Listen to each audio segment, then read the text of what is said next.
Hi everybody, Leafy Concern here.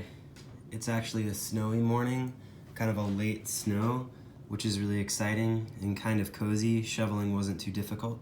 This short video is just to share that I have a little collection of T.S. Eliot books that is accumulated. I didn't mean to make a big collection, but it turns out I have a big collection. 1, 2, 3, 4, 5, 6, 7 books. So first we have this little copy, mass market size, of The Wasteland and Other Poems. Has those nice rings on it. I gave this as a gift to someone, but they didn't want to take it with them when they moved, and so they asked if I'd have it back. It's good. It has poems from throughout the poetic career. It actually has from basically beginning to end, which goes all the way from Proof Rock all the way to the choruses from The Rock. And I actually have another copy of it as well. The one I take out usually is this one because I think it's aesthetically a little worse. It already has a couple of notes of mine in it, and the most recent poem I read in it was the one Gerontian, if that's how you say it. The one about an old man in a dry month being read to by a boy. This is like, I think this is the classic T.S. Eliot book. Many people have this collection and it's a good little sampler. The next book is this Penguin Classics book, which is the first T.S. Eliot book I ever got.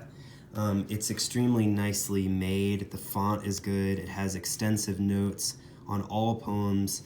It's really nicely set. Even the short poems, like the one about the morning at the window, are set on their own page, you know? So it looks like this. The Boston Evening Transcript has all this space where if you wanted to make notes around it, you could. Same with Morning at the Window.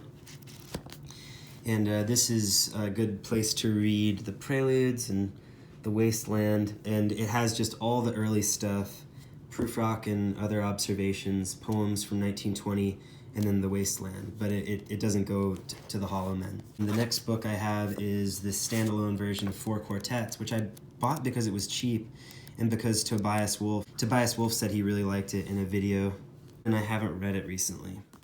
I also have this little pamphlet from the University of Minnesota Pamphlets on American Writers.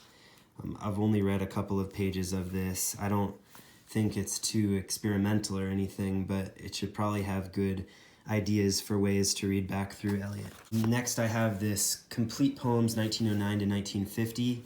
So it also has some of the plays, not the two latest plays, but some of the earlier plays. And it has everything, including Old Possum's Book of Practical Cats. I forgot to get that one out. I also have that, so that brings us up to 8 books. Like a fresher reprint of the classic look with the orange cover and the Edward Gorey illustrations. Lastly, I have this book, Exiles Return by Malcolm Cowley, which I'm including in this collection. I haven't read this, and it's a little too brittle for me to read, but I like having it because of the nice cover, and I'll probably give it away at some point. But there it has T.S. Eliot on the cover. I enjoy reading T.S. Eliot, and I enjoy how plain spoken his poetry is, and plenty there for a contemporary poet to take inspiration from, and people have all the time. Anyway, I hope you've enjoyed this little video about my collection, and have a good day.